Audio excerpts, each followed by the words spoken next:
જો આપણું મરચાં અને રીંગણનું ભરેલું શાક રેડી છે. ફાઇન થયું છે. અમારી રેસીપી ગમી હોય તો લાઈક કરો, શેર કરો, સબસ્ક્રાઈબ કરો અને બધા બનાવો. C you next video.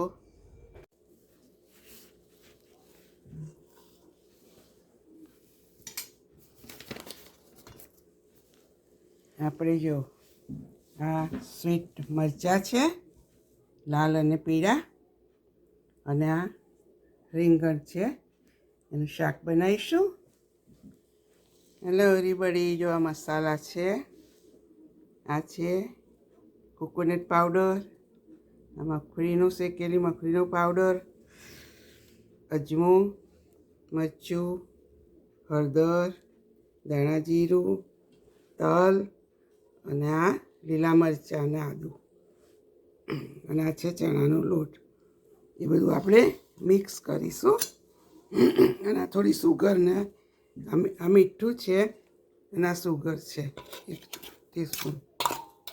જે રીતે તમારે શાક બનાવવું હોય તે મસાલો લેવાનો અને બધું આગળ પડતું રાખવાનું, એટલે શાક સરસ થાય. થોડું આ બધું મિક્સ કરી અને આપણે મરચાં ભરીશું.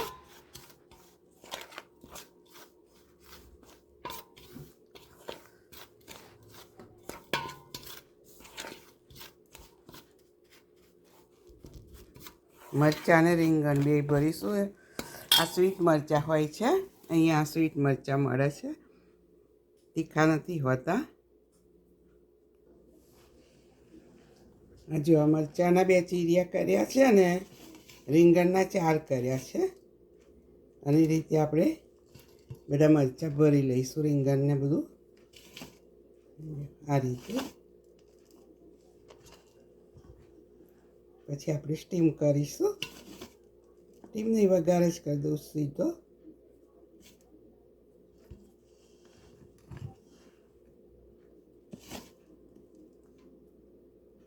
આ રીતે બધા મરચાં ભરી દેવાના અને રીંગણ.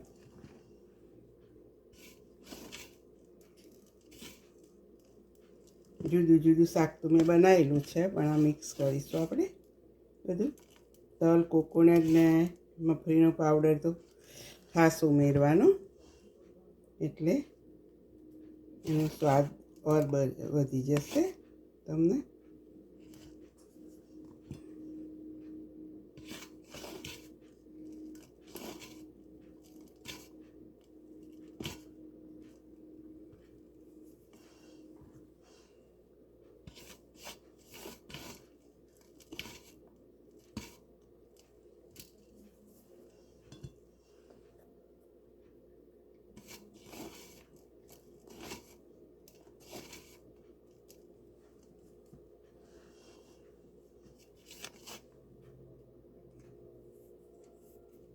આ રીતે બધા મરચાં અને રીંગણ આપણે ભરી દઈએ. પછી એનો વઘાર કરીએ. જો મેં 2 થી 3 ચમચી તેલ મૂક્યું છે. બહુ ગરમ નહીં થવા દેવાનું, કારણ કે અજમો બહુ તતરે તો કડવો થઈ જાય. અજમો મૂક્યો અને આ તલ, અને આપણે હવે આ મરચાંની અંદર મૂકી દઈશું. કારણ કે મારે જાતે વિડીયો ઉતારું છે, એટલે થોડો આગળ પાછળ થઈ જશે, માફ કરજો.